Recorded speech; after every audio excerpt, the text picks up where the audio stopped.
எரிக்கடா. டேய் இப்ப எரிக்கடி. நிறுத்து.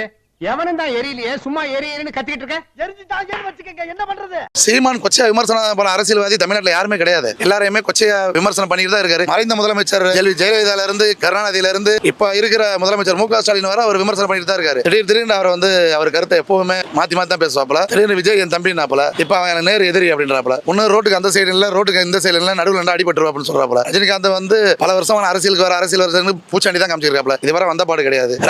ரஜினியை நம்பி தான் 10 காசுக்கு பிரயோஜனம். ரஜினி ஒரு செல்லா காசு, இவரும் ஒரு செல்லா காசு. அது ரெண்டு செல்லா காசு சேர்ந்து ஒண்ணும் விளையாது.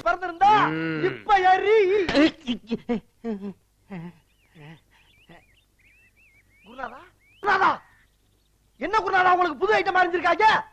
எங்க திரும்புங்க. கர்ம என்ன இப்படி நாறுது? குருநாதா மாட்டு ஐட்டத்தையும் மனுஷ ஐட்டத்தையும் மிக்ஸ் பண்ணி எரிஞ்சிட்டாங்களே.